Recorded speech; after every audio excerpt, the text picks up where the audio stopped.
dan terima kasih atas pertemuan virtual kali ini.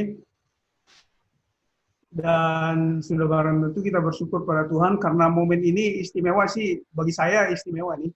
Bisa ketemu walaupun melalui virtual dengan rekan-rekan sekalian. Ada yang sudah beberapa tahun kita tidak bertemu, ada yang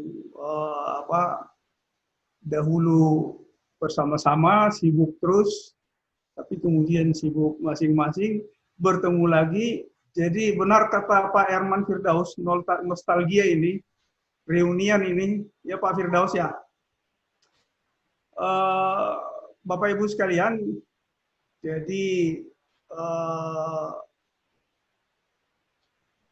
sukacita saya juga berhubungan dengan bahwa kita datang dari beragam entitas. Jadi saya sudah melihat ada Pak Rudi, Pak Narendro di sini. Terima kasih sudah hadir. Dan ucapkan selamat pada BINUS karena pengakuan internasional dari QS, Rockefeller Simons, juga dari World University Ranking, posisinya membaik dan kemudian di Indonesia menjadi masuk 10 besar universitas, satu-satunya dari swasta. Dan saya merasa bahwa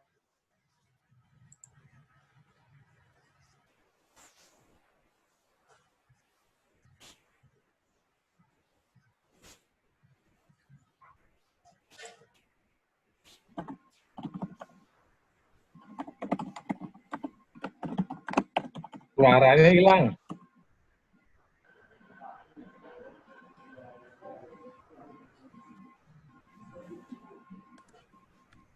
Pak Tumpah suaranya hilang.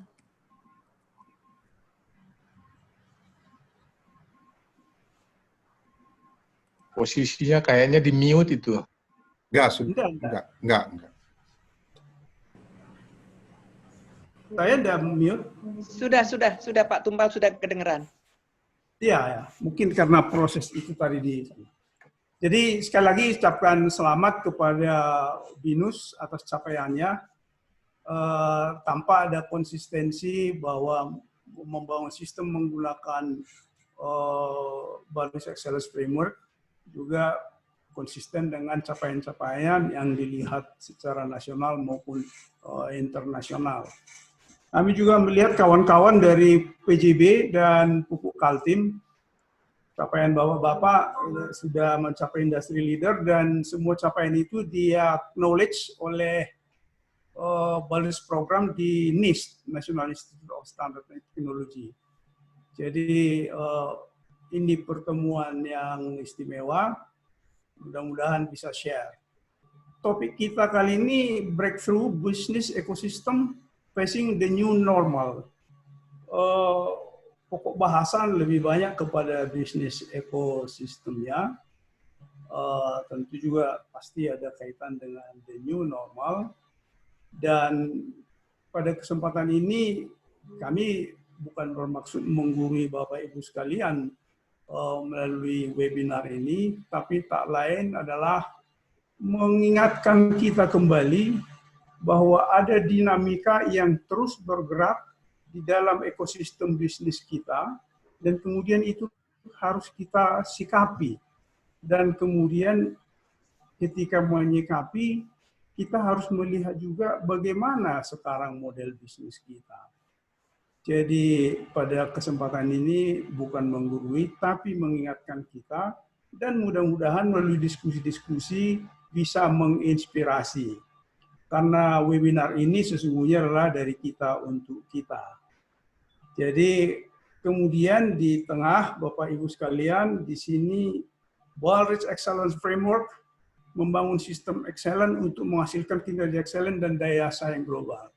Jadi menerapkan BALRIT secara original itu dampaknya kinerja dan daya saing dan bisa direcognize secara global. Tadi saya katakan bahwa prestasi BINUS juga bisa kita lihat ada suatu seiring sejalan dengan capaiannya di penerapan Balris, juga kawan-kawan yang lain.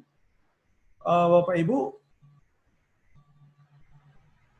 selaku institusi yang menyebarluaskan penerapan Balris, bisnis ekosistem juga ada kaitannya pada tema kita hari ini. Tidak sekedar bisnis ekosistem, tetapi ada hubungannya dengan penerapan Balris Excellence Framework seperti sudah diadres tadi sedikit oleh Bu Ori.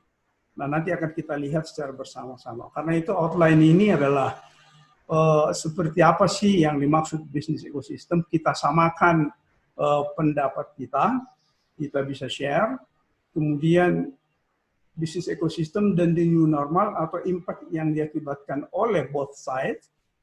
Dan kemudian ketika kita menghadapi dinamika yang terjadi pada ekosistem bisnis, kita harus melihat kembali model bisnis kita dan bagaimana kita melakukan transformasi.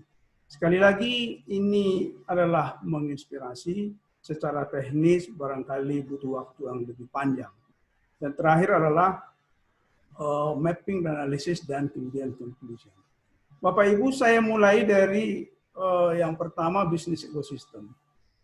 Bisnis ekosistem itu diperkenalkan oleh James Moore. James Moore itu adalah seorang peneliti senior dari Harvard Law School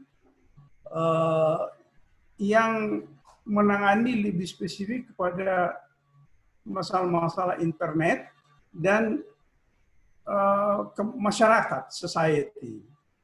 Dalam artian, dalam perkembangan di awal 90-an penerapan internet, dia meneliti secara luas dan dalam, baik dari sisi aspek sosial maupun ekonomi dan pergerakan-pergerakan yang ada.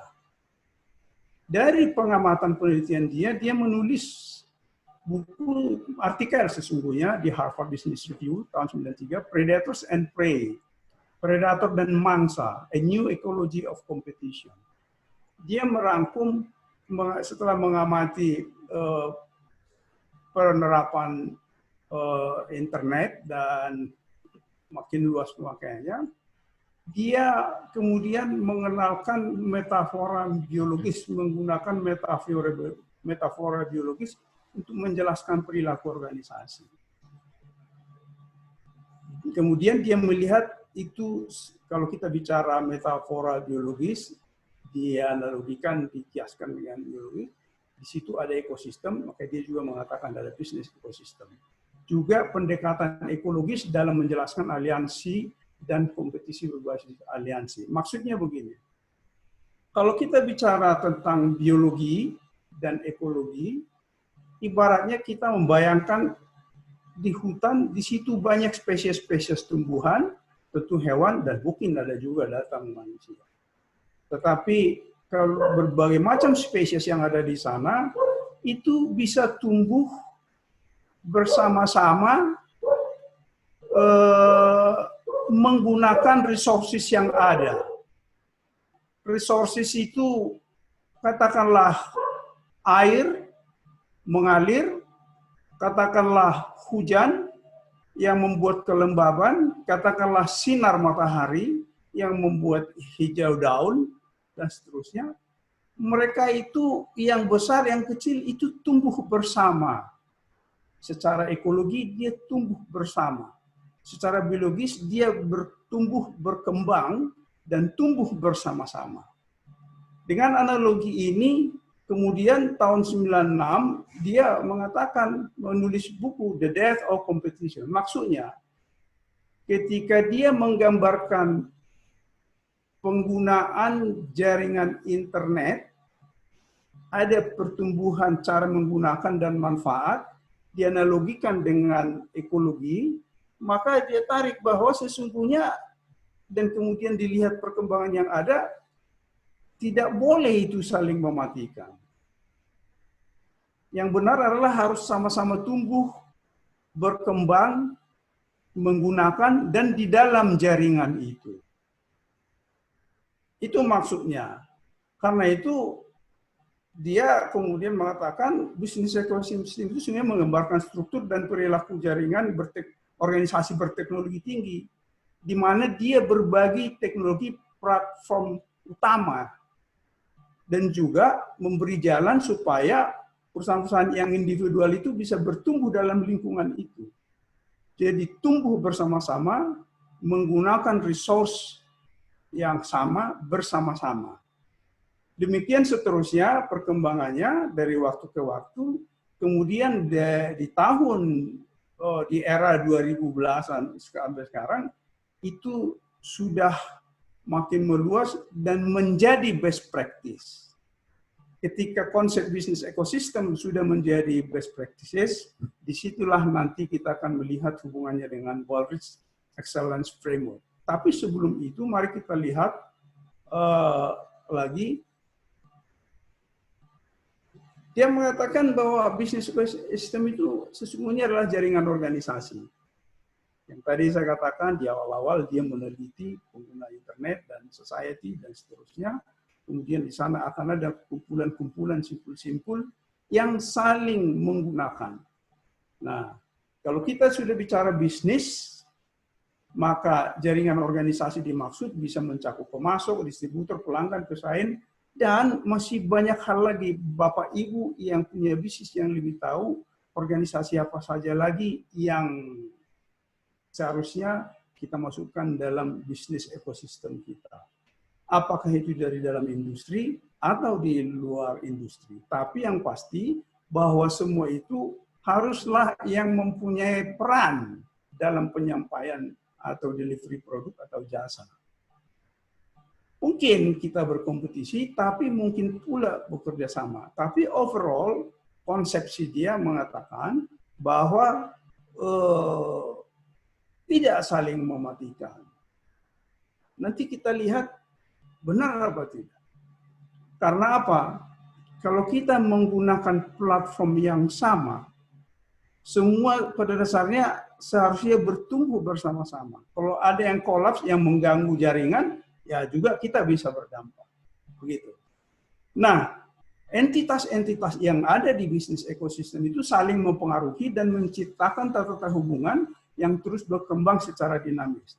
Nah, perkembangan dinamis dari kumpulan jaringan organisasi dalam bisnis ekosistem inilah yang harus kita sikapi. Dinamika itu bisa membuat kita naik, bisa turun. Tapi diharapkan melalui pengertian bisnis ekosistem adalah bahwa pertumbuhan kita dipengaruhi oleh pertumbuhan kolektif. Waldorf akan mengatakan seperti itu.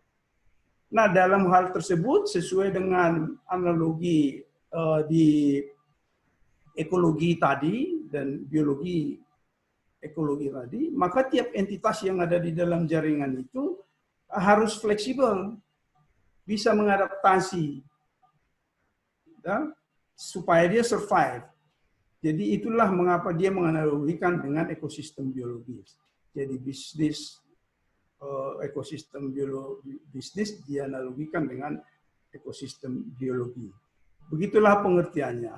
Esensi dari bisnis ekosistem itu adalah bahwa jaringan antara organisasi dengan organisasi lain, entitas lain, perusahaan lain, apapun itu, dalam dunia bisnis, dalam dunia pelayanan kesehatan, rumah sakit, dalam dunia pendidikan, dalam dunia non-profit, sama. Itu adalah entitas-entitas yang saling berhubungan, maka dikatakan jaringan antara perusahaan, antar organisasi, harus dianalisa dari level konsep yang lebih tinggi. Jadi ketika kita ada di dalam suatu jaringan, maka kita harus menganalisis bukan hanya diri kita secara individual, tapi kita di dalam jaringan yang lebih luas. Maka kita dikatakan melakukan analisis tentang bisnis kita dari sudut pandang konsep yang lebih tinggi. Dan di sana akan ada kepentingan yang lebih luas. Nah, di sini relevan kehidupan biologis tadi, simbiosis mutualistis. Jadi kalau di hutan itu spesies-spesies hidup bersama, tumbuh bersama. Nah, di bisnis juga dengan adanya perkembangan jaringan internet yang nanti kita lihat bahwa itu diwarnai oleh industri 4.0, maka dia mengatakan yang benar itu adalah tumbuh bersama, simbiosis. Gitu. Bapak Ibu sekalian, dengan perkembangan itu menjadi best practice, mari kita lihat apa kata Baldrige Excellence Framework. Kita masih ingat, jadi bapak-bapak yang sudah mendalami Baldrige Excellence Framework, dan Bapak Ibu yang memang belum mengenal Baldrige Excellence Framework, Baldrige Excellence Framework itu adalah framework yang memuat persyaratan-persyaratan untuk menjadi excellence dan berdaya saing. Nah, Baldrige mengatakan bahwa persyaratan-persyaratan untuk menjadi excellent dan berdaya saing itu sesungguhnya di-capture dari validated best management practice. Best management practices. Jadi dia mengikuti terus perkembangan-perkembangan dan setiap tahun mengadakan review 2 tahunan. Dia mengamati apa saja best practice yang ada, yang membawa value kepada organisasi, akan dilarutkan ke dalam metode Baldrige. Nah, kemudian dalam tahun 1920, dia melihat perkembangan itu dan memasukkannya. Bagaimana dia memasukkan itu? Dia ternyata tidak memasukkan bisnis ekosistem menjadi satu pertanyaan tersendiri, tidak. Tetapi dia memperluas pengertian perspektif kesisteman, yaitu dalam alignment, integration, dan sintesis. Lebih khusus lagi di sintesis. Sintesis artinya adalah mengelola seluruh komponen sistem sebagai satu kesatuan menyeluruh. Di sini komponen sistem di dalam diri dia. Tapi dengan adanya perkembangan bisnis ekosistem, dia mengatakan, komponen yang harus dia lihat bukan hanya dirinya, tapi adalah jaringan secara keseluruhan yang dalam tren sekarang dihubungkan oleh platform. Jadi bersama-sama dia harus lihat. Nah, karena itu dia mengatakan dalam konteks ekosistem, maka seluruh jaringan yang ada adalah merupakan bagian dari tidak bisa terlepas dari organisasi kita. Kita bagian dari mereka, mereka juga bersama dengan kita melalui suatu penggunaan resources yang kita kenal dengan jaringan. Nah, karena itu maka setiap organisasi yang berada di dalam jaringan bisnis ekosistem haruslah harus dibangun bersifat fully interconnected manner atau interconnect ecosystem. Ini adalah jargon-jargon yang ada di Baldrige Excellence Framework. Nah, penjabarannya ke dalam mekanisme organisasi, tadi saya katakan dia tidak membuat suatu persyaratan atau pertanyaan tersendiri. Tetapi ketika kita membuat mekanisme melakukan pengembangan strategi, masuklah dia di sana. Jadi strategi kita itu tidak bisa seperti katak dalam tempurung, tapi haruslah melihat dalam cakupan bisnis ekosistem. Konsekuensinya adalah ketika kita sudah masukkan bisnis ekosistem ke dalam strategi, dalam artian bahwa strategi kita itu mencakup jaringan organisasi yang mempunyai hubungan langsung atau tidak langsung dengan kita, tapi ada pengaruhnya, maka sistem kerja kita pun harus kita sesuaikan. Kalau sistem kerja kita harus disesuaikan, maka kompetensi inti kita pun akan kita arahkan ke sana. Jadi dia juga berpengaruh kepada kompetensi inti. Memang tidak banyak yang paham soal kompetensi inti. Tapi pada akhirnya kalau kita terapkan Baldrige Excellence Framework secara original, ini menjadi suatu kunci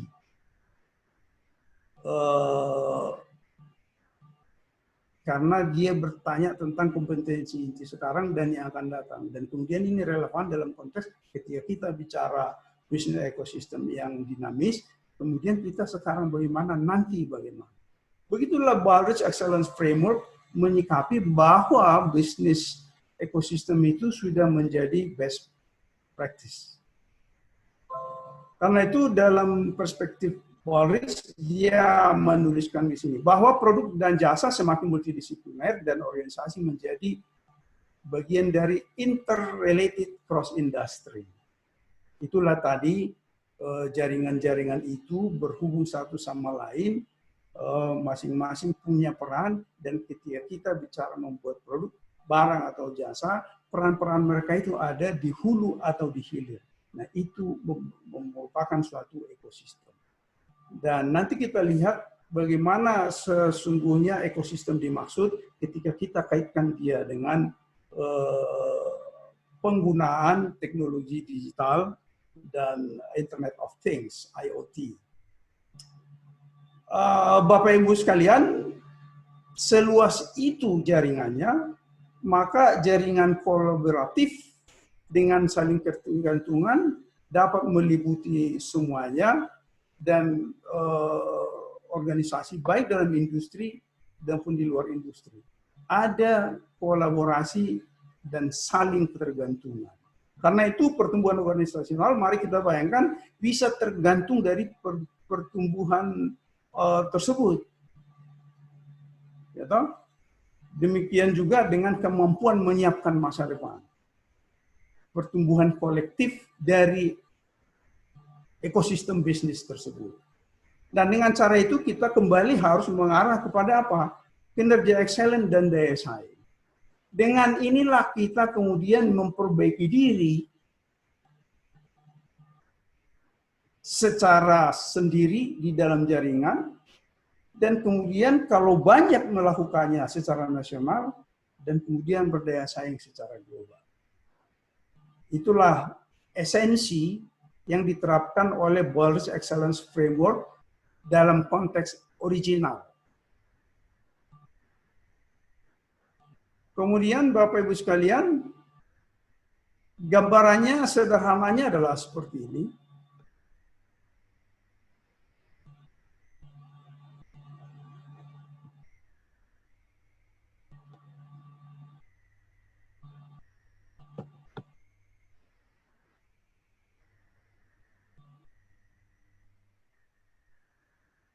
Mohon maaf sebentar.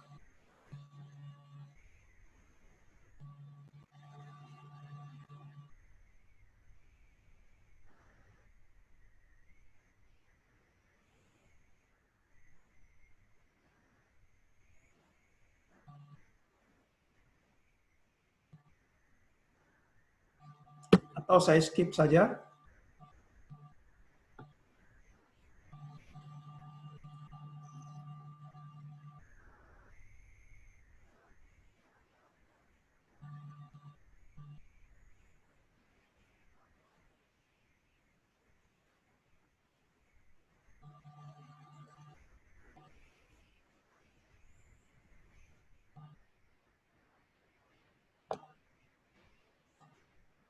Ya.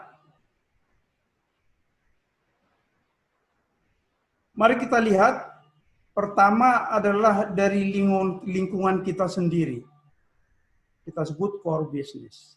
Di dalam lingkungan kita sendiri, dalam core business kita, ada orang-orang, unit-unit yang berkontribusi, internal kita.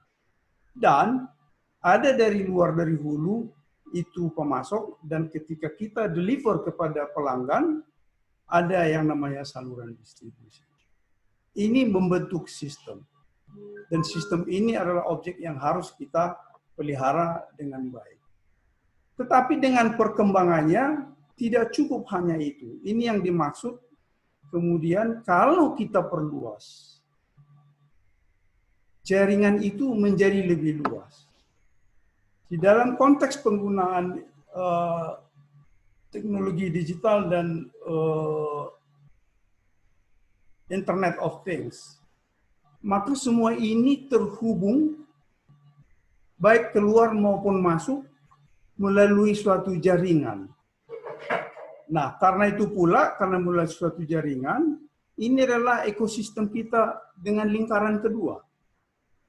Kemudian diperluas lagi ekosistem yang lebih luas, bahwa kalau kita punya pemasok, pemasok juga masih punya pemasoknya dia juga.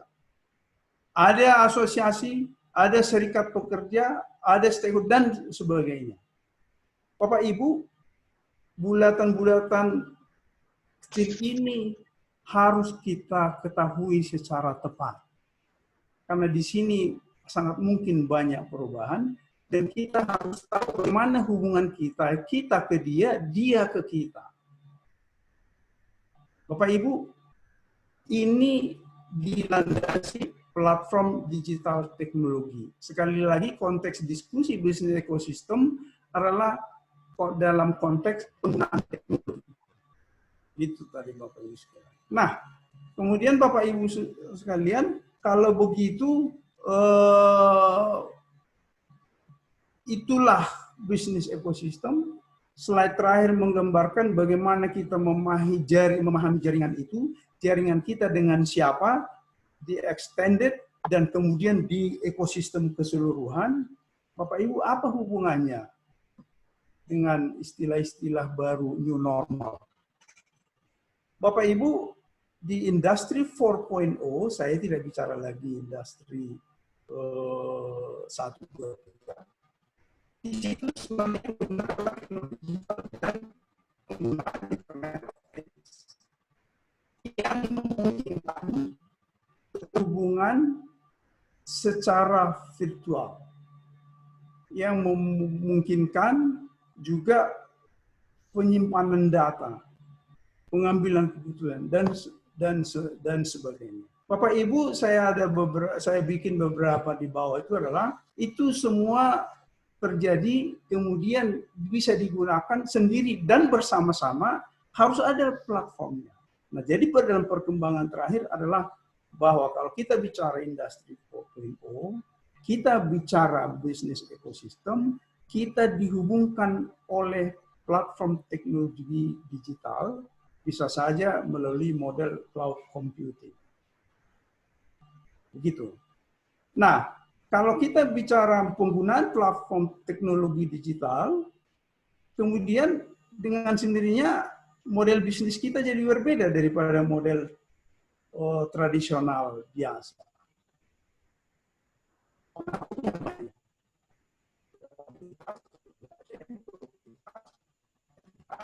Dan sebagainya. Harus ada model baru dari model bisnis itu. Nah, dalam hal ini diterapkan secara lebih luas dalam bisnis. Kita meredefinisi produk, pasar, strategi. Karena itulah kita mengenal yang namanya yang benar-benar menggunakan platform teknologi, yaitu dalam transportasi kita kenal Grab, Gojek, kita belanja melalui Bukalapak, Blibli, dan sebagainya. Dan kemudian ketika belanja, transportasi tersedia GoSend, GoFood, dan sebagainya. Nah, ini dimungkinkan apa? Kalau kita berbicara jaringan antar entitas, itu terlalu sempit. Lebih luas lagi di situ adalah termasuk pelanggannya. Bapak Ibu sekarang ini dimungkinkan yang namanya transportasi, belanja online yang kemudian dikirim dengan GoSend dan lain sebagainya. Karena apa? Semua sudah dengan mudah bisa mendapatkan smartphone. Smartphone adalah bagian dari jaringan ekosistem itu. Jadi kalau kita bicara bisnis ekosistem, pelanggan sebagai individu, pelanggan sebagai korporasi, ya tahu, itu sama. Berada dalam menggunakan platform yang sama, sehingga bisa ketika kita bicara bisnis model transformation, kita mempertimbangkan intelligent bisnis, kita harus melihat bahwa pada akhirnya adalah menciptakan dan penyampaian value kepada pelanggan dan stakeholder. stakeholder lainnya. Bapak Ibu, inilah yang membuat bisnis ekosistem dinamis dan kemudian yang membuat new normal.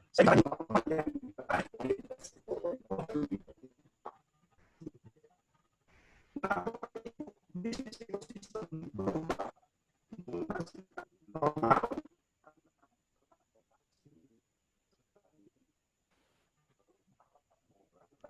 Paris sudah telepon nanti Uber di sana, di lantai 2 Charles de Gaulle, ditunggu, diantar sampai ke hotel. Normal. Sekarang enggak, dengan smartphone semua jadi. Nah, Bapak Ibu, bisnis ekosistemnya berubah, ada yang normal. Kemudian tadi saya katakan di awal bahwa jaringan ini saling mempengaruhi dan saling mengembangkan tata hubungan yang dinamis. Karena itu new normal baru itu bisa bisnis ekosistem.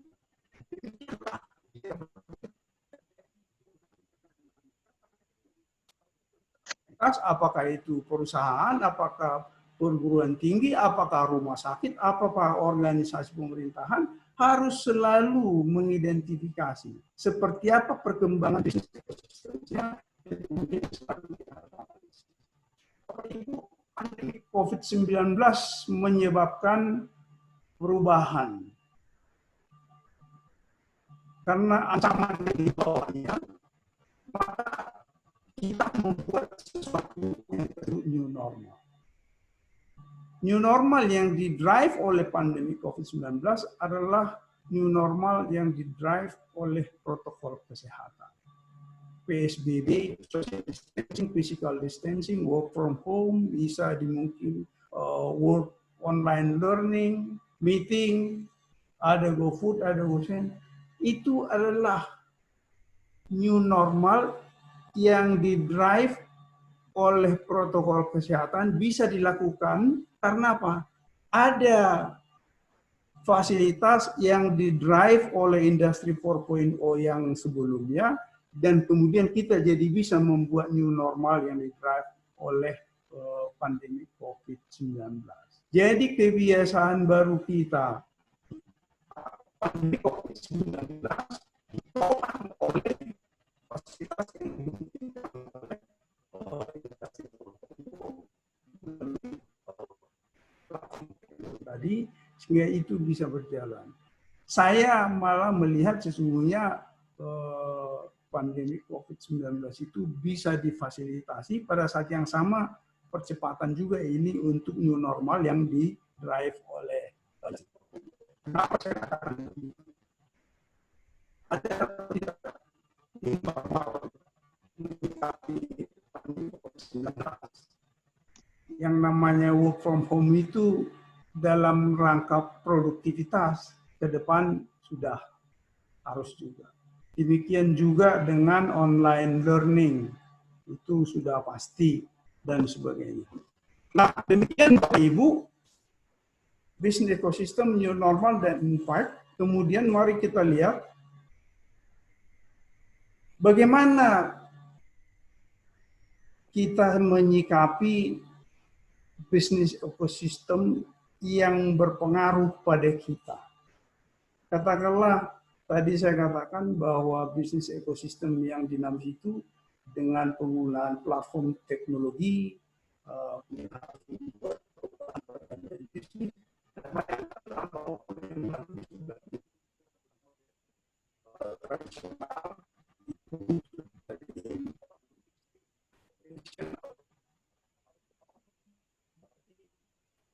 yang bisa di-deliver, ditopang oleh ini organisasi yang fungsional.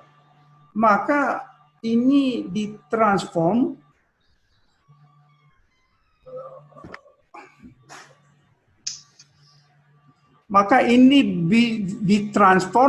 menggunakan platform. Kita lihat yang di sebelah kanan itu menjadi lean, organisasinya ramping, asetnya tidak banyak. karena dia mengkonsolidasikan aset-aset yang ada di mana-mana. Itulah yang terjadi dengan Grab, dengan Gojek, dengan Uber, gitu. Nah, kekuatannya adalah karena penggunaan platform teknologi digital, memanfaatkan Internet of Things, itulah industri 4.0. Dia mempengaruhi bisnis ekosistem dan kita berubah. Kita lihat ini, saya ambil ini dari paparannya Pak Arudito yang lalu, dari Intelligent Business Community-nya Telkom. Valuasi Gojek tahun 2018 53T, asetnya tidak ada. Karena aset itu adalah ya masing-masing yang punya sepeda motor, ya dia bagian dari itu. Itu semua dimungkinkan karena apa? Ada platform dan ada smartphone di masing-masing. Baik si pemilik sepeda motor maupun si pelanggan. Jadi melalui smartphone, masuk ke platform, jadilah terjadi transaksi semuanya. Ini benar-benar perubahan luar biasa dan ini kemudian membuat new normal terhadap masyarakat, terhadap kita. Bapak Ibu, kemudian kalau begitu model transformation itu harus kita lakukan. Setelah kita memetakan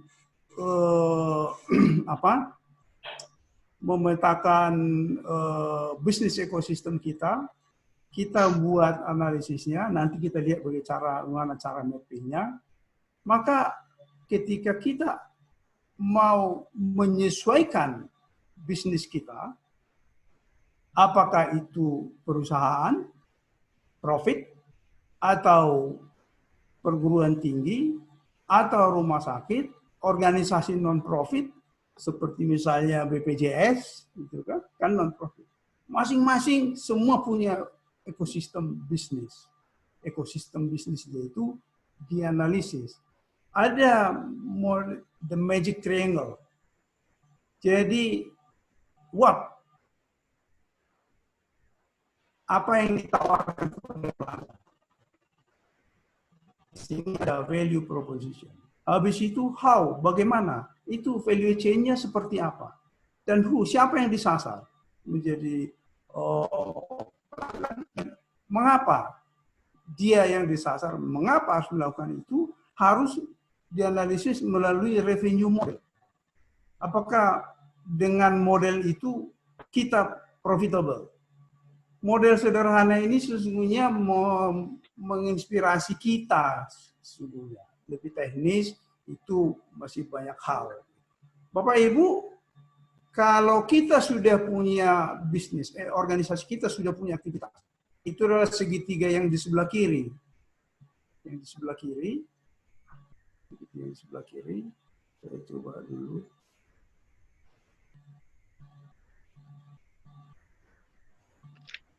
Nah, yang di sini, yang lalu kita gulirkan pertanyaannya. Dengan mempertimbangkan bisnis ekosistem tadi itu, kemudian apa yang dampaknya? Begitu logika berpikir yang dibangun oleh segitiga ini. Apa, what, how, who, why yang lalu existing. Kemudian dengan adanya dinamika pada bisnis ekosistem kita. Dengan cara itulah yang di sebelah kanan itu bagaimana bisnis kopi sebenarnya kemudian dia menjadi berubah. Itulah maksud dari yang kanan. Jadi Bapak Ibu, bisnis model itu harus kita transformasi. Transformasinya ada melalui pemikiran segitiga ini. Itu sederhananya. Bapak Ibu, kalau begitu kemudian kita mesti dong mempunyai langkah-langkah untuk lebih mengetahui seperti apa bisnis ekosistem kita. Bagaimana memetakan bisnis ekosistem? Itu identifikasi peran-peran yang terkait di dalam ekosistem kita. Jadi kita tadi lingkar 1, lingkar 2, lingkar 3, apa saja itu termasuk di situ agensi. Kalau dalam konteks pandemi 19, ekosistemnya rumah sakit, selain para dokter, ada pemerintah, tapi pemerintah juga masih ada hubungan dengan WHO, pemerintah juga tidak bisa membuat standar-standar tanpa WHO. Bapak Ibu, ekosistem di rumah sakit pun bahkan sampai ke WHO. Dan itu kita harus bisa gambarkan seluruhnya. Dibuat spesifik, digambarkan seperti gambar lingkaran yang tadi, dan dianalisis. Ketika kita menganalisis, Bapak Ibu, kita menganalisis dari sudut pandang yang lebih luas, pada level konsepsi yang lebih tinggi, helikopter view atas bisnis ekosistem, supaya tercover dia. Dan kemudian, kalau kita analisis, peta itu dibuat dalam review bisnis. Ada hasil analisis tersebut, berdasarkan review bisnis, transformasi. Kita mau melakukan transformasi itu harus menciptakan value baru kepada pelanggan dan stakeholder lainnya. Jadi itulah Bapak Ibu sekalian, bagaimana kita secara singkat alur memetakan ekosistem bisnis dan melakukan analisis. Bapak Ibu, gambar ini sekali lagi saya tampilkan. Lihat di dalam diri kita di core business, lihat di lingkaran extended enterprise, apa peran mereka, siapa lagi yang di situ, peran yang ada masih relevan apa tidak. Demikian juga di lingkaran ketiga, jadilah kita punya ekosistem keseluruhan. Ekosistem yang kita gambarkan secara keseluruhan itu,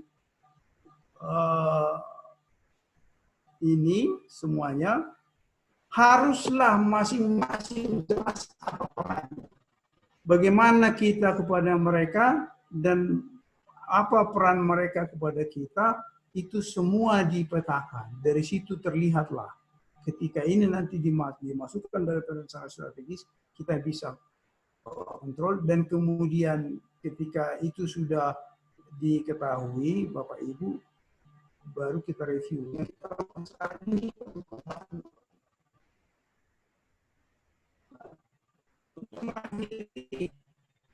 sebelum ditutup, sebelum kita diskusi, begitulah Bapak Ibu sekalian, apa bisnis ekosistem, bagaimana dampak-dampaknya,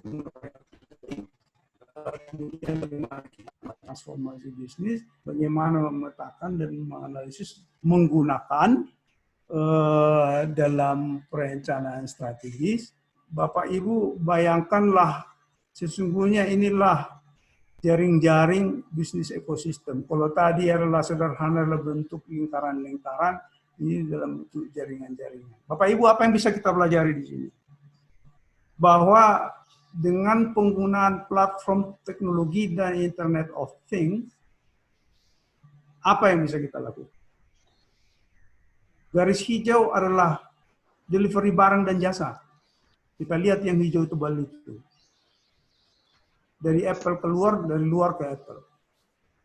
Kemudian transfer uang dan kredit. Itu yang merah, garis-garis besar. Kita lihat. Yang kemudian di bawahnya yang biru adalah informasi. Ada pertukaran informasi. Dan yang terakhir intangible value.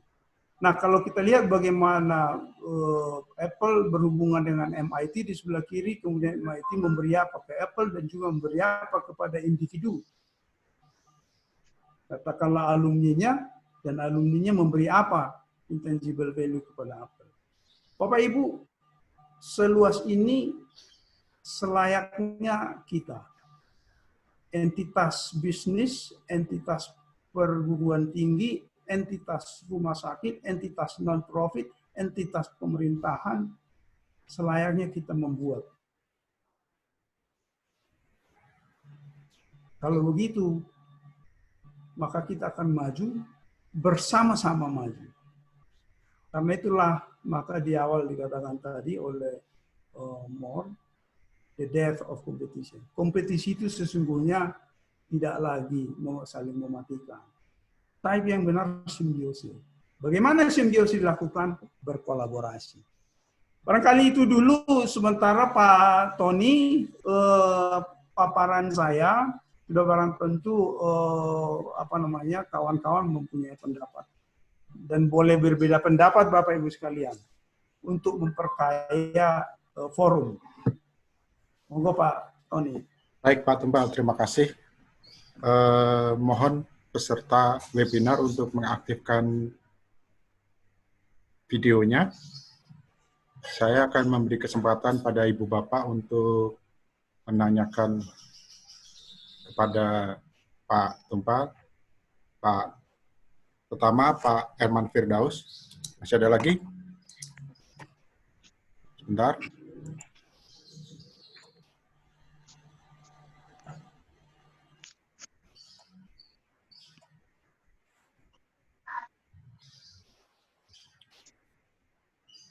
Selain Pak Herman, siapa tadi yang mau mengangkat tangan? Pak Tony. Pak Bahrul, oke. Satu lagi, 3 penanya dulu. Ya? Pak Toto. Pak Toto, silakan. Pak Herman Firdaus, saya persilakan Pak Herman. Baik, Pak Tony, terima kasih atas kesempatannya. Pak Tumpal, selamat siang. Selamat siang Pak. Saya sangat sependapat bahwasanya bisnis ekosistem itu harus masuk dalam suatu strategi. Dengan kata lain, strategi itu adalah dinamis. Dalam istilah saya itu, strategi itu needs a strategy.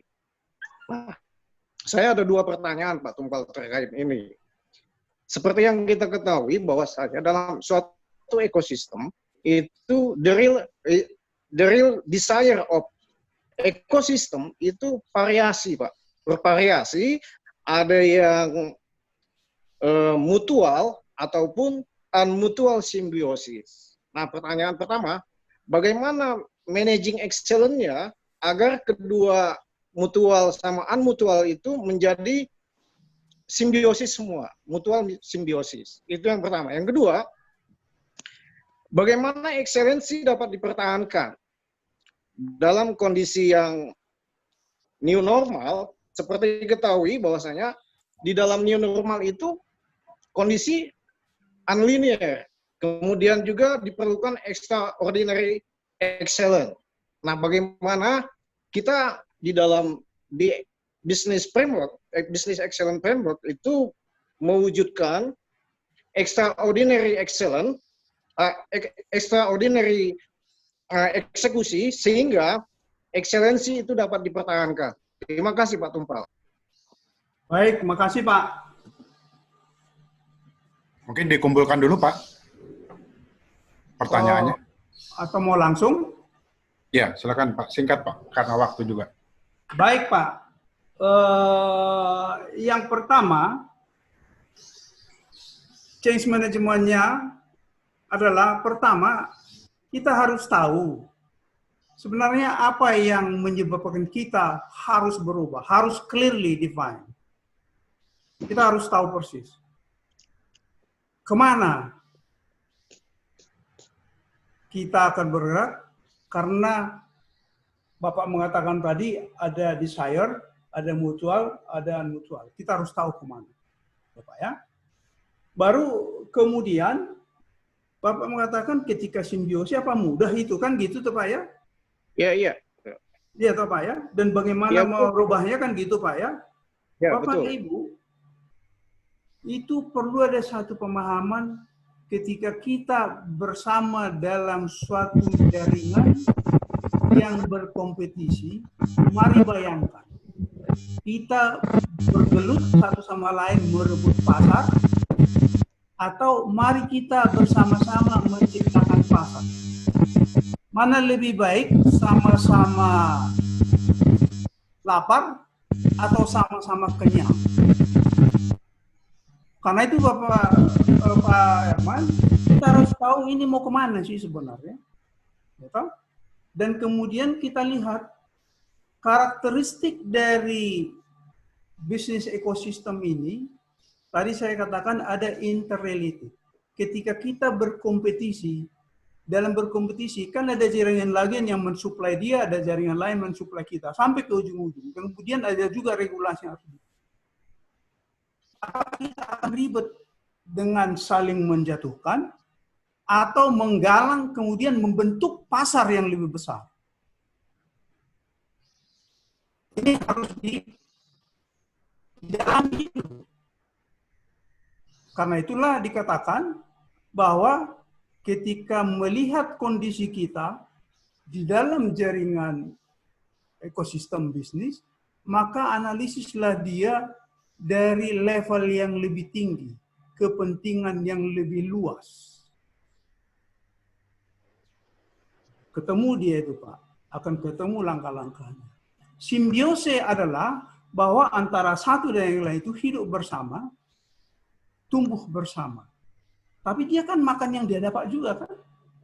Maka saya katakan ini, sama-sama lapar atau sama-sama kenyang. Itu konsepsi pemahaman Pak. Filosofis itu. Ini yang harus kita terjemahkan Pak. Nah kalau udah begitu ya programnya harus dijelas dan kemudian semua orang perlu mengerti. Itulah yang pertama. Kalau yang kedua, itu sebabnya Pak, kalau terjadi yang namanya unlinear, biasanya linear kan gitu Pak ya. Kalau mau unlinear, yaitu out of the box. Out of the box. Bahasanya out of the box. Gitu? Itu apa namanya? Breakthrough, keluar dari pemikiran biasa. Kalau Bapak, tapi saya tidak enak akan mengatakan, karena saya sebagai examiner, saya terikat dengan etika. Gitu? Bagaimana organisasi yang kita assess menggunakan Baris Excellence yang original, kemudian terinspirasi melakukan out of the box. Kalau begini linear terus ini, tidak boleh katanya. Itu saja. Tidak ada loncatan, Pak. Jadi sekali lagi, unlinear itu sangat mungkin terjadi, harus disikapi out of the box. Itu Pak Herman. Thank you Pak. Ya. Ya, berikutnya Pak Bahrul Ulum. Silakan Pak Bahrul. Ya, terima kasih Pak Tony atas kesempatannya. Selamat siang Pak Tumpal. Siap Pak Bahrul, lama nggak ketemu. Iya betul Pak. Pak ini menarik sekali nih tema diskusi pada siang hari ini Pak. Terkait dengan bisnis ekosistem ya Pak, di mana sangat mengandalkan kemajuan teknologi Pak, khususnya teknologi informasi. Akhirnya banyak para pemimpin berpikir bahwa kalau organisasi dipimpin oleh generasi yang baby boomers katakanlah, atau generasi tua gitu Pak, itu dianggap tidak mudah menyerap terjadinya perubahan di sekitarnya. Akhirnya banyak pihak berpendapat bahwa kalau gitu salah satu katalisatornya adalah mengangkat generasi millennials menjadi pemimpin, leaders gitu. Ya. Nah, akibat berikutnya adalah dengan asumsi millennials ini penguasaan teknologinya bagus, keterampilannya cara pakai teknologi juga bagus gitu ya Pak. Sehingga bisa memahami konsumen millennials juga. Bila itu dilakukan maka akan terjadi percepatan Pak, percepatan regenerasi di berbagai organisasi. Dan bisa dibayangkan jika percepatan regenerasi dilakukan sedemikian masif, maka akan yang menjadi korban adalah tenaga kerja yang berusia lanjut.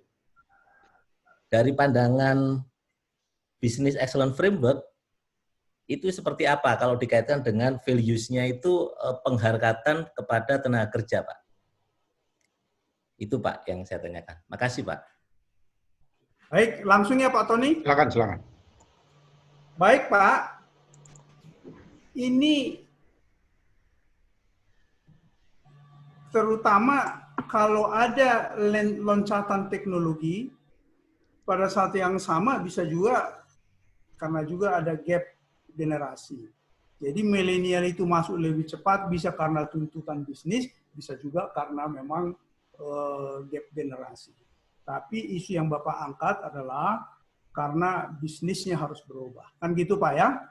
Ya. Bapak Ibu, ketika bisnis ekosistem kita berubah, bisa karena teknologinya, bisa juga karena dipaksa. Apa yang dilakukan? Apakah kita jalan seperti biasa atau lari? Ini bukan soal yang tua tidak bisa atau yang muda lebih bisa, tapi ini adalah soal trust.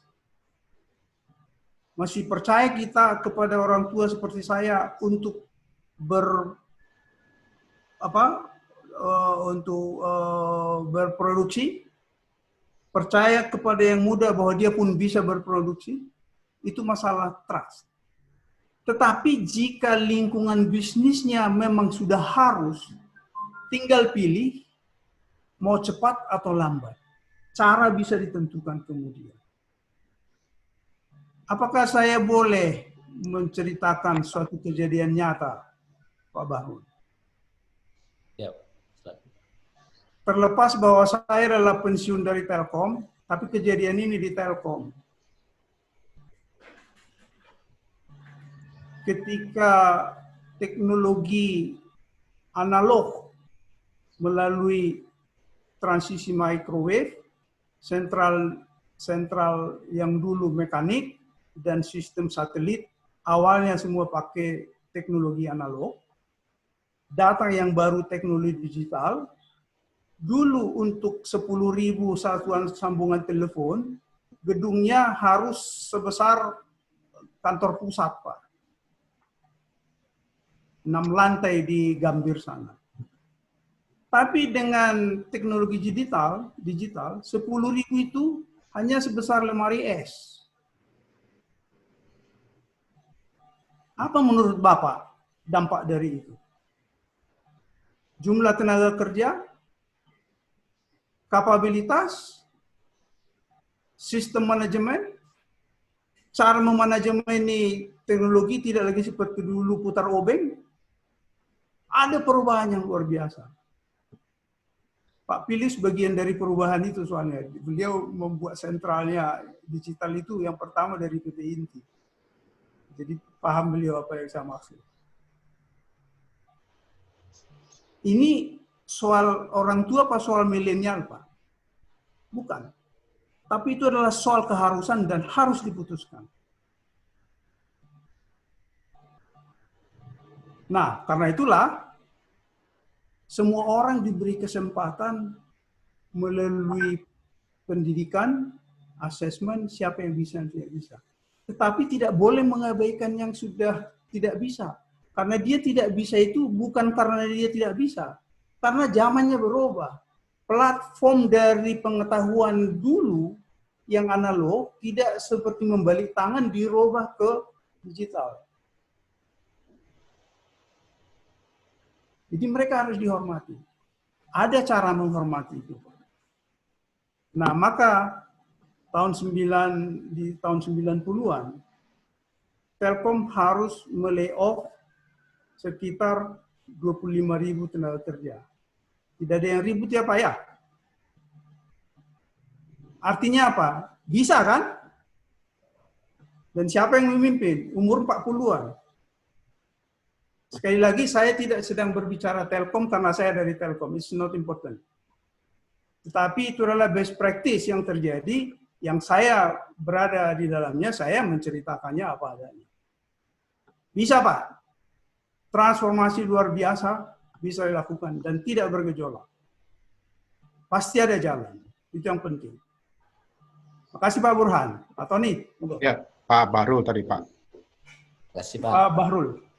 Ya, ini secara sistem yang mengangkat tangan sesungguhnya Pak Philip Kambaren. Silakan Pak Philip Kambaran. Oh, the next Pak Philip. Ya, ya. Baik, terima kasih Pak Tony sebagai moderator, dan sudah lama nggak ketemu nih Pak ya. Ya, dulu Bapak yang mengakses PT Inti. Ya,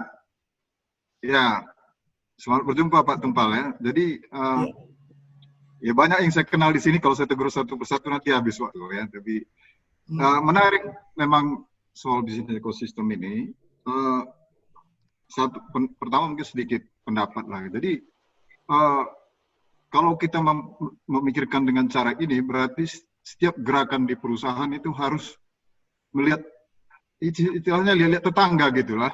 Artinya apa saja misalnya ekosistem yang terlibat. Misalkan satu perusahaan membuat inovasi, kalau memang dia berangkat dari bisnis ekosistem, maka dia harus melihat secara keseluruhan semua tadi Pak, yang 3 lapis itu. Memang benar ya, kalau kita lihat bagaimana contoh Apple waktu membuat Newton, tablet yang terlalu cepat, sehingga ekosistemnya nggak siap, maka gagal. Tapi kemudian dia pada waktu membuat iPad, dia persis di momen yang tepat gitu. Nah ini pengetahuan seperti ini yang saya kira tidak mudah ya,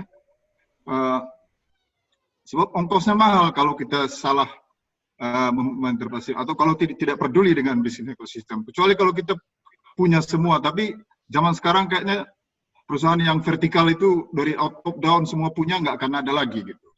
Sehingga memang kolaborasi sudah kuncinya. Cuman memang inilah dan masih terjadi kegagalan-kegagalan gitu. Saya dalam beberapa mungkin tahun 2019 ceritanya Michelin misalkan mau membuat ban yang walaupun sudah kena paku bisa tahan 100 miles lagi berjalan. Tapi ternyata yang mensyaratkan cara masangnya berbeda, kemudian ada perubahan di bagian mobil tertentu, terus harus pasang semacam alat tambahan elektronik gitu. Gagal, rugi besar.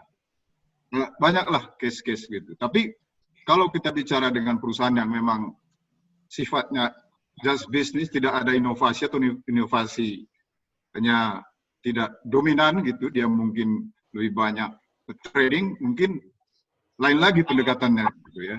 Nah, jadi ini mungkin satu hal.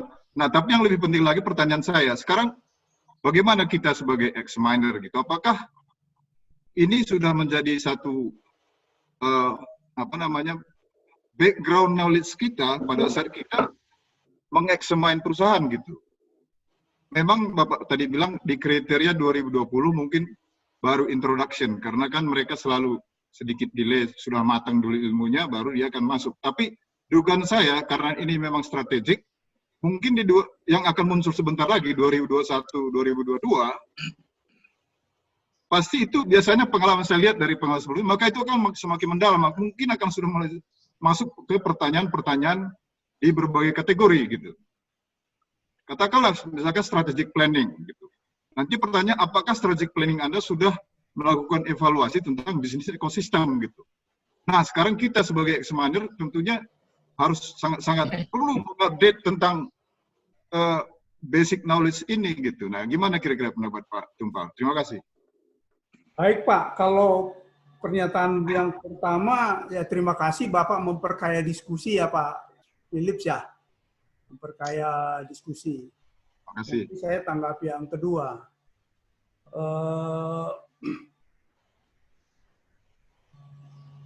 Upgrading dari examiner dengan keterbukaan ICAF itu tidak ada yang tertutup.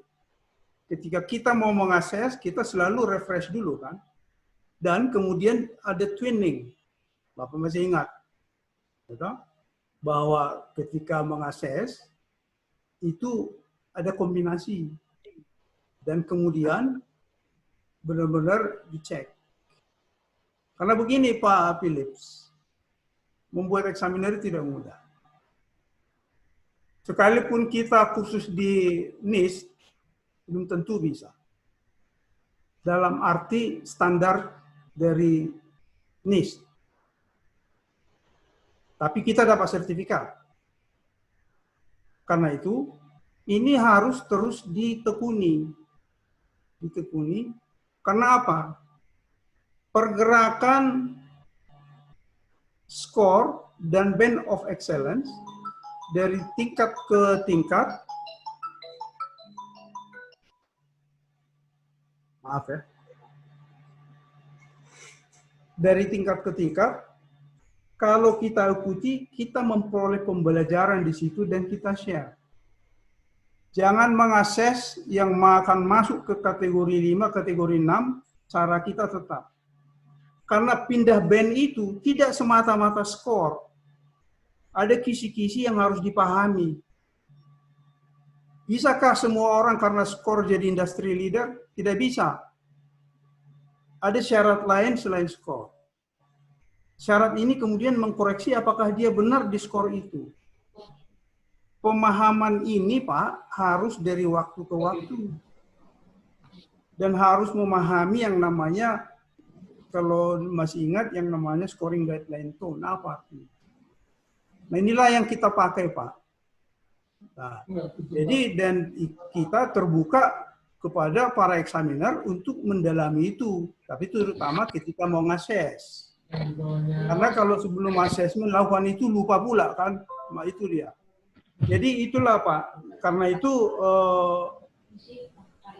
kita merefresh, termasuk yang Bapak tanya di yang kedua ini, perkembangan-perkembangan ini, terutama kita. Nah karena itu Pak, ya saya senangnya dengan Pak Philips ini ya begitu nih. Kita di challenge terus sama Pak. Saya dengan Pak Philips ketemu Pak Arya, kita diterima dengan baik sekali, ya senang ketemu. Pada bulan Desember ya Pak Philips ya. Atau Pak mungkin bisa ke penanya berikut Pak. Baik, terima kasih Pak Philips. Jadi poin saya adalah, sebentar ya, poin saya adalah ya Pak Philips memang terus menerus ikut dia. Terima kasih. Terima kasih Pak. Silakan Pak. Ya, sebenarnya secara sistem ini saya hanya akan menambah 3 orang lagi yang dalam sistem itu ada 2 orang.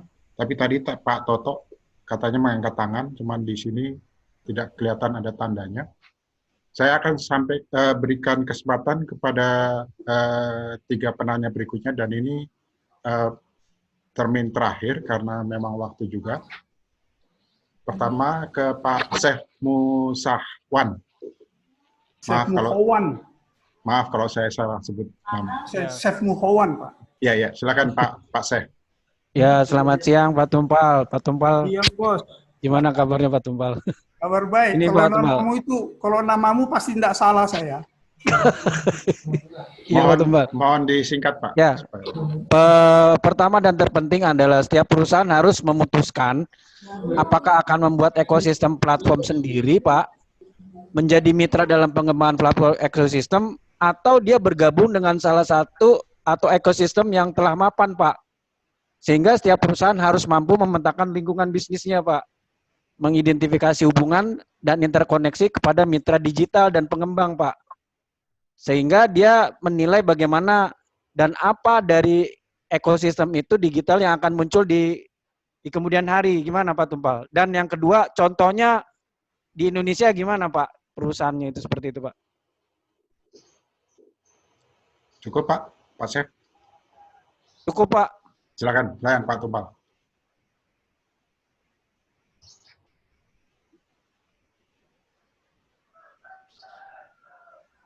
Pak Tumpal, hilang suaranya, Pak.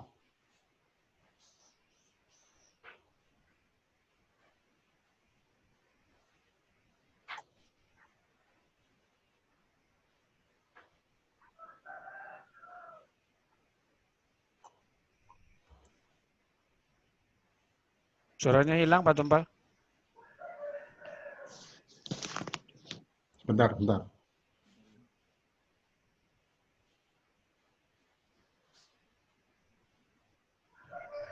Silakan Pak Tumpal. Udah? Ya. Udah kedengaran? Sudah, Pak. Karena dari sana barangkali tadi. Jadi Pak Muhawan menanyakan list or buy ini, tapi ini dalam soal platform. Jadi begini, itulah gunanya ada cloud computing, Pak. Dan barangkali jadi isu sekarang ketika Menteri mengatakan, loh Telkom kok kita lagi butuh cloud computing malah harus ke Cina kan gitu toh waktu Asian Games kemarin katanya. Jadi sekarang maka dibuatlah yang milenial. Begitu Pak Bahrul. Supaya lebih cepat masuk ke itu bikin milenial umur 30 sekian tahun kan. Dia harus membuat cloud computing. Mohon maaf kawan-kawan Telkom. Ini sudah jadi berita. Nah, kalau kita bicara cloud computing, ada software as a service, ada platform as a service, ada infrastructure as a service. Itu kan yang PaaS, IaaS. Kemudian ketika dia mendeliver itu sebagai produk, itu ada yang public, ada yang private, ada yang hybrid. Monggo, pilihan itu ada untung ruginya. Kalau kita sebagai perusahaan besar dan ada di mana-mana, mungkin buat private reliable. Tapi kalau kita tidak terlalu besar, ya toh, apalagi yang UKM, pakai platform yang disediakan oleh cloud computing, bisa share tapi tetap kerahasiaan. Persoalan di sini adalah apakah rahasia data saya terjamin? Sekitar itu aja. Ya toh? Sekitar itu saja biasanya. Apakah data saya aman? Ya itulah pilihan, keputusan Pak. Tapi ketika kita berbicara cost, kepada kita diberi pilihan. Mau pakai dari penyedia jasa cloud computing, platformnya kita pakai, share sama orang lain, ya toh? Kalau kita yakin bahwa itu aman, ongkosnya murah.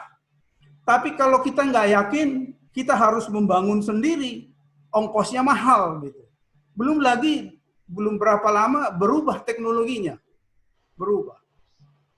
Jadi begitu Pak Mohawan, itu pilihan lease or buy, tetapi perkembangan menunjukkan bahwa keamanan dari cloud computing sudah makin bagus. Storage-nya pun sudah lebih aman, Pak. Karena di infrastruktur dia membuat storage untuk menyimpan data, big data. Dia udah bisa juga big data. Itu yang disayangkan oleh Menteri Erik. Lalu akhirnya dari ahli perusahaan ahli lah di Cina, mereka memakai jasa cloud computing. Jadi monggo Pak Mohawan, gak usah khawatir, pilihan antara biaya dan keamanan. Tingkat kepercayaan kita di mana itu yang menentukan. Makasih Pak Mohawan pertanyaannya. Terima kasih Pak Tumpal. Sebelum ke penanya terakhir Pak Saiful Arafat, saya ingin memberikan kesempatan kepada Pak Toto. Silakan.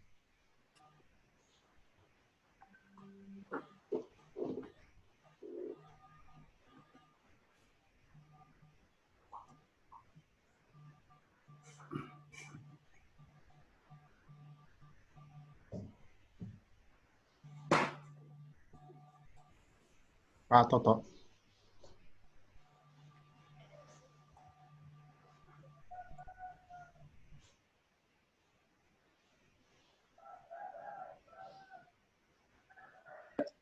Ya, oke. Jadi di area kritikal itu mapping mendiagnosis peran itu adalah kata kunci untuk di internal organization. Di samping ada external faktor tadi yang begitu banyak, ya kan?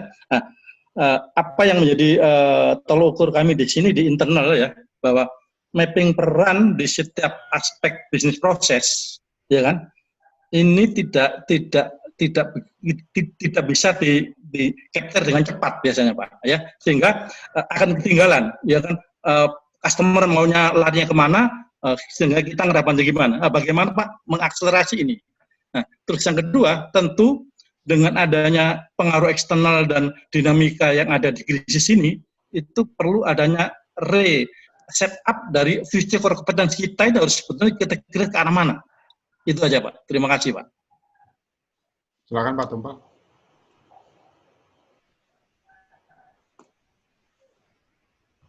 Mute. Enggak di-mute kok. Ini Pak Tumpal. Sudah kedengaran? Sudah. Sudah. Saya di sini di mute gitu. Oh enggak, Kurang saya jelas enggak. suaranya, kurang jelas suara Pak Toto tadi, tapi saya menangkap. Jadi gini, yang pertama, kalau kita bicara bisnis ekosistem, yang oleh Moore itu dikiaskan sebagai perkembangan biologis dan pendekatan ekologis, maka di sana dia mengatakan dalam pergerakannya yang menggunakan jaringan platform cenderung tidak saling mematikan. Jadi di sini tidak ada kata berperang, tapi bagaimana untuk hidup. Karena apa? Kalau dia berusaha mematikan yang satu, itu kemudian yang jaringan itu kemudian menjadi tidak baik, yang lain ikut merasakan. Jadi yang benar itu adalah kalau kita bicara bisnis ekosistem, kita berbicara simbiose mutualistis. Nah, maka kita bicara kolaborasi sesungguhnya. Tapi memang tidak mudah untuk kolaborasi. Terutama kata Bapak, keinginan pelanggan berubah cepat, memang tidak mudah kalau kita memikirkannya sendiri. Maka semakin yakin bahwa berkolaborasi sebenarnya. Itu solusinya Pak Toto, berkolaborasi. Itu pesan yang dibawa sesungguhnya dengan the death of competition dan the new ecology yang tadi. Begitu Pak. Kemudian yang kedua nggak jelas tadi Pak, reset up Future core competence atas kondisi COVID. Atas? Future core competence di era COVID ini Pak. Pasti ke depan kan core competence kita itu pasti harus kita reset apa? Oh, sesungguhnya seperti saya katakan tadi,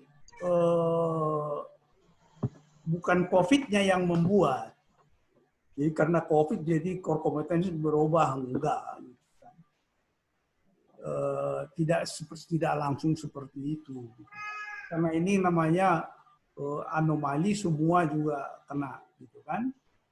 Bukan ke sana larinya. Akan tetapi ketika kita menyikapi sekarang itu apa yang belum kita miliki, gitu? Nah, jadi itulah yang difokus gitu. Itu bukan masalah core competence Pak, menurut saya ya, mungkin yang lain bisa berpendapat. Itu bukan masalah di COVID ini, bukan masalah core competence, bukan masalah core competence. Saya tidak bisa menyambungkan core competence apa di COVID-19. Paling-paling kalau BNPB, core kompetensinya apa kan gitu. Kalau yang lainnya itu namanya juga obat belum ketemu, vaksin belum ketemu. Nah yang bermasalah core kompetensinya para profesor-profesor yang cari apa itu, yang itu Pak.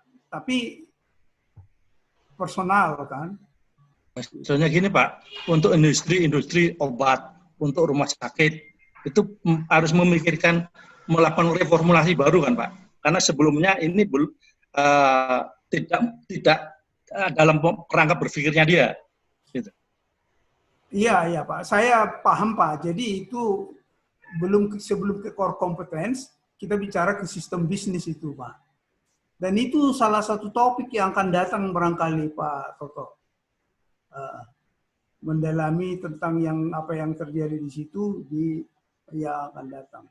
Jadi saya belum bisa mengatakan akan menarik itu ke aspek core competence. Tetapi kalau Bapak mengatakan transformasi model bisnis lebih pas.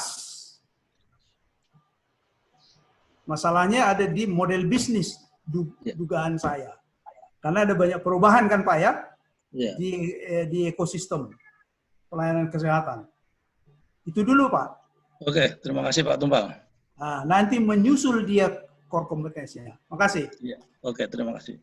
Ya, saya akan memberikan waktu kepada Pak Saiful Arafat sebagai penanya terakhir sebelum kita masuk pada kesimpulan, pada konklusi Baik, nanti yang akan disampaikan oleh Pak Tumpal. Silakan. Baik Pak, terima kasih atas kesempatannya dan sharingnya dari Pak Tumpal. Saya Saiful Pak dari PT Pembangkitan Jawa Bali atau PJB. Saya pertama-tama mengucapkan saya selalu salut dan kagum dengan Pak Tumpal yang selalu update ilmu. Ini saya dari kacamata dari kacamata asesi, bukan dari examiner. Jadi saya mungkin pertanyaannya levelnya mungkin di bawahnya Bapak-bapak tadi. Cuman saya rasa pertanyaannya masih nyambung dengan pertanyaan sebelumnya dari Pak Toto. Jadi kalau saya kan sudah mencoba juga belajar mengenai bisnis ekosistem, tapi ternyata Pak Tumpal sudah 1000 langkah lebih maju. Saya kagum sekali dengan Pak Tumpal.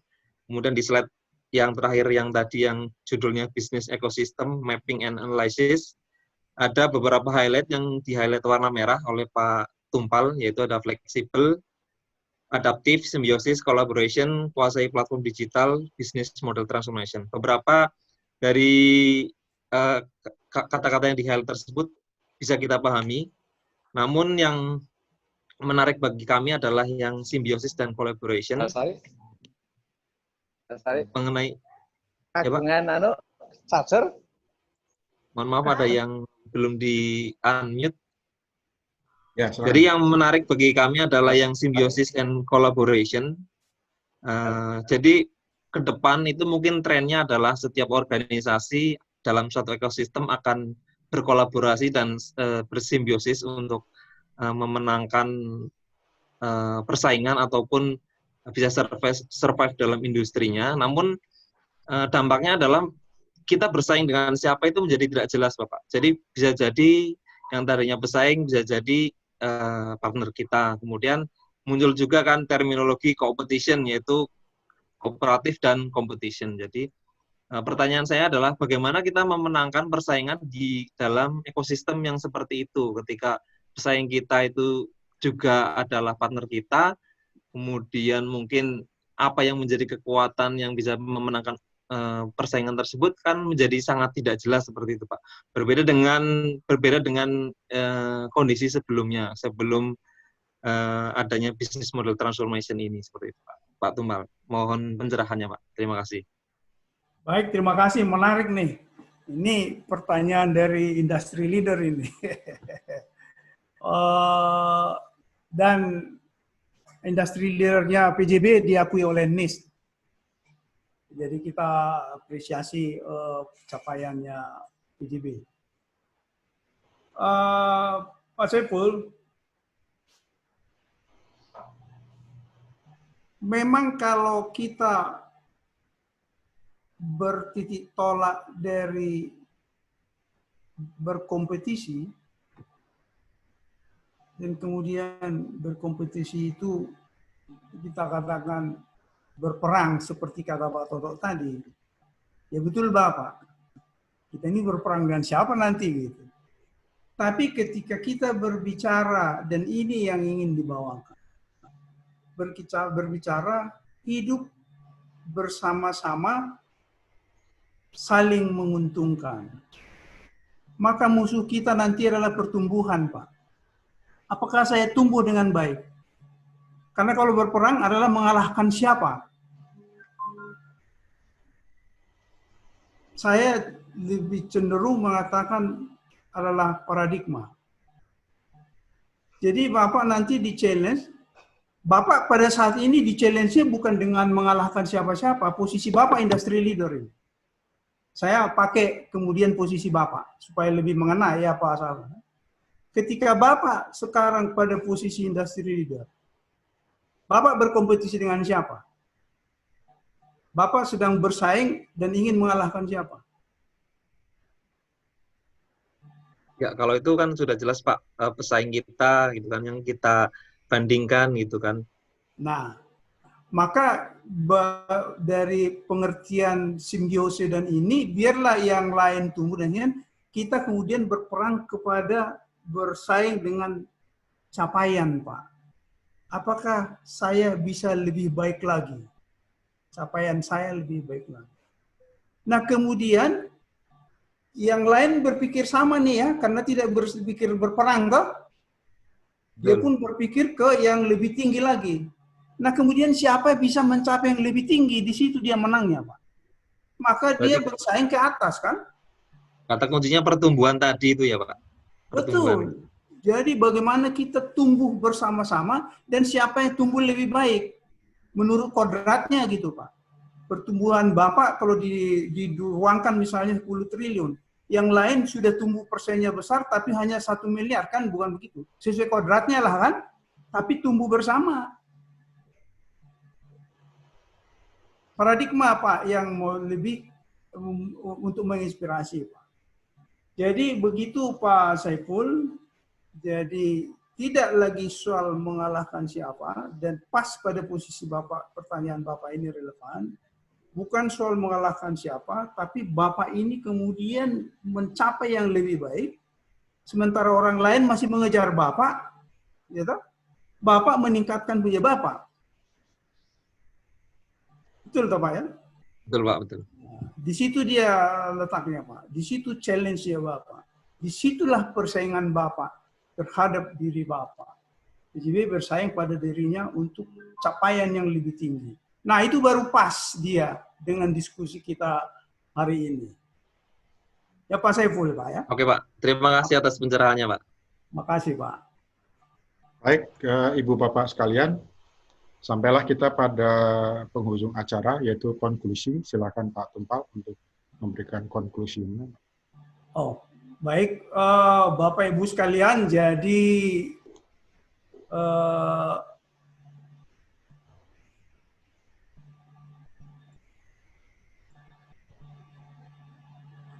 untuk konklusi bahwa dari diskusi tadi, dari saya maupun dari kita melihat memang ada dinamika. Memang bisnis ekosistem itu dinamis. Ada kebetulan drivernya,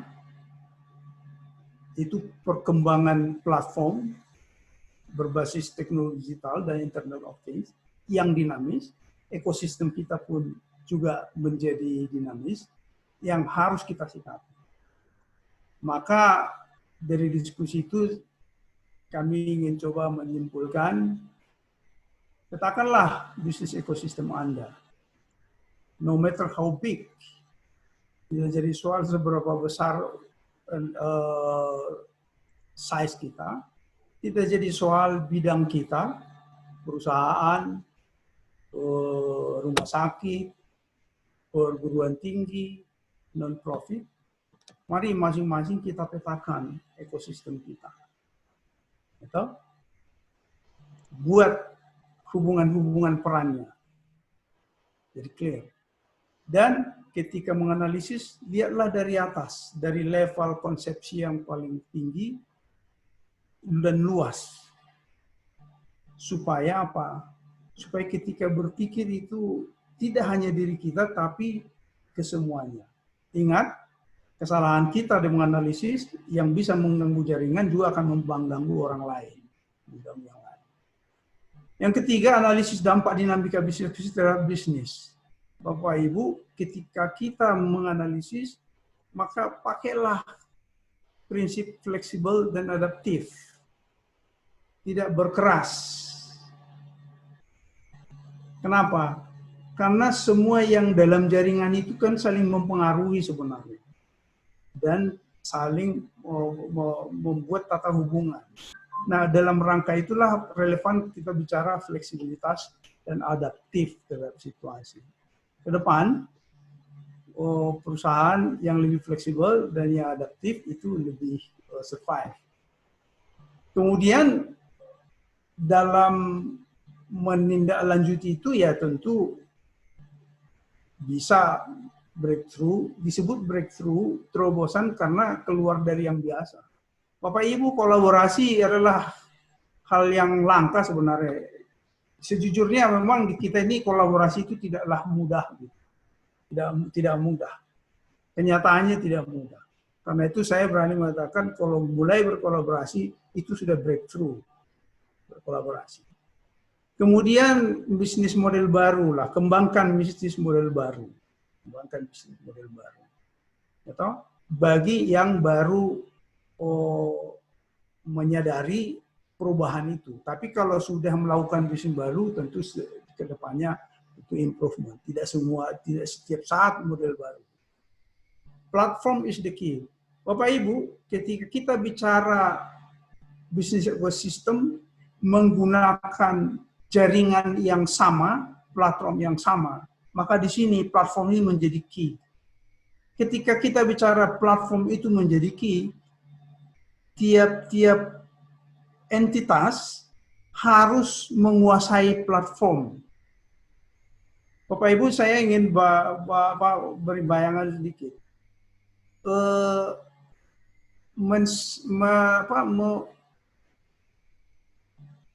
Kalau kita bicara platform, bisa saja infrastrukturnya bukan di kita, tapi platformnya kita pakai.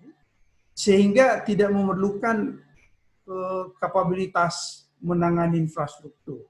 Tapi kalau platform itu kapabilitas harus kita kuasai. Dan dengan penguasaan platform juga kita kemudian menjadi lebih fleksibel dalam menganalisis dan membuat keputusan. Inovasi menjadi suatu yang wajib, Pak. Ketika tadi Pak Saiful mengatakan, nah kalau gitu pesaingnya siapa? Saya mengatakan bukan pesaingnya siapa-siapa, tapi dengan kinerja kita. Perubahan ini juga sudah inovasi, tapi juga target itu, capai yang ditinggikan itu tetap harus dengan inovasi. Itu Pak. Jadi dengan demikian maka kita bisa menciptakan value to customer and other stakeholder. Khusus mengenai inovasi ini Bapak Ibu, tentu Bapak Ibu, mungkin Pak Tony bertanya berikut topik apa, tapi saya juga menyampaikan kepada kawan-kawan, inovasi ini adalah topik yang sangat bagus. Kenapa? Ketika berbicara inovasi di Balrich, umumnya belum pas betul. Belum pas betul. Nah, tetapi ini tergantung kawan-kawan, tergantung moderator lah bagaimana mau menangkapnya ya. Jadi inovasi is a must ketika kita bicara bisnis model baru. Inovasi untuk menciptakan value to customer dari customer. Itu kira-kira rangkuman yang bisa yang saya siapkan sebenarnya, tapi diskusi kita pun comply dengan ini sehingga saya tidak tambahkan lagi.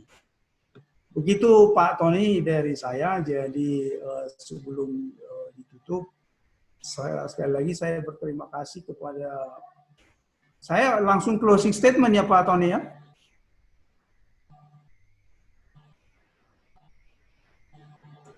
Silakan Pak. Ya. Jadi saya berterima kasih ketemu secara virtual, sama dengan kangen-kangenan juga ini, begitu lihat Pak Chef tadi, lihat Pak Herman, sudah lama kan gitu ya. Kita tidak ketemu, itu Pak Bahrul, dan kemudian juga kalau dengan Pak Philips ya kita satu tim Desember yang lalu, bahkan sama-sama diterima oleh Pak Arya. Dan Bapak Ibu sekalian, Pak Munte, saya belum dengar suaranya, tapi nanti kita diskusi lagi. Bapak Ibu sekalian, Pak Tumpal. Ya Pak, siap. Jadi saya berterima kasih. Selain kita memang berdiskusi sesuatu yang mudah-mudahan berguna, tapi juga kita membangun kembali silaturahmi, dan kemudian berharap saya kita juga bisa continue diskusi seperti ini untuk menginspirasi, mudah-mudahan bermanfaat bagi kita. Jika dalam penyampaian ini ada yang kurang pas dari saya mohon maaf.